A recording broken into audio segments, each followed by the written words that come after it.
करेंगे, बट कोई नहीं, होता है सब चीज़ें और ठीक है ना। और कल एक और गाना रिलीज़ हो रहा है मेरे बड़े भाई का, और उसमें वो अकेले नहीं, कम से कम हिंदी के 4-3 लोग और हैं। तो मैं ये नहीं कि मैं डर भाई भाई होता अरे यार तोहनी के का कर बस जो पवन सिंह ने कर दिया है ना उसी पे रेंगे हो।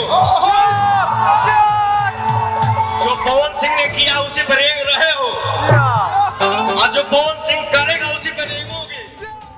पवन सिंह के गाना तुम्हारे सिवा को लेकर खेसारी लाल यादव ने फिर से खड़ा किया नया विवाद। तो क्या है खबर इस वीडियो में हम जानने वाले हैं। तो वैसा कि अगर आप पवन सिंह के फैन हैं तो चैनल को सब्सक्राइब करके एक छोटा सा कमेंट ज़रूर कर देना। वैसा कि अगर बात की जाए तो एक कहावत है कि बिल्ली को कभी घी हजम नहीं होती, उसी प्रकार से खेसारी लाल यादव को पावर स्टार पवन सिंह का गाना, जो कि देखा जाए तो भोजपुरी इंडस्ट्रीज में पहली बार पावर स्टार पवन सिंह को हिंदी गाने गाने का मौका मिला है। बाकी भोजपुरी इंडस्ट्रीज में किसी को ऐसा मौका नहीं मिला है।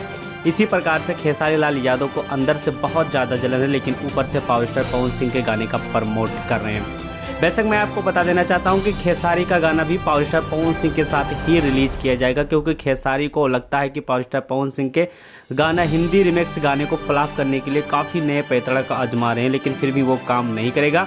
तो वैसा मैं आप लोग को बता देना चाहता हूं कि आप पावर स्टार पवन सिंह के फैन हैं तो जब भी गाना रिलीज होगा उस गाने को आप पूरा वीडियो वॉच कीजिएगा, अपने दोस्तों के पास शेयर जरूर। सबसे राजनीति वाली बात यह है कि अगर वो गाना फ्लॉप होता है तो खेसारी उसी दिन ही अपना गाना रिलीज करेंगे और अपना गाना हिट करने के लिए नया प्लानिंग जारी किए। लेकिन मैं आपको बता देना चाहता हूँ कि फिर से पावर स्टार पवन सिंह जी ने भोजपुरी में एक नया इतिहास रच दिए हैं और इस गाना को हिट होना भी 100% लाजिम है। तो आप लोग हमें कमेंट करके बताइए। मिलते हैं अगले अपडेट के साथ, तब तक के लिए नमस्कार।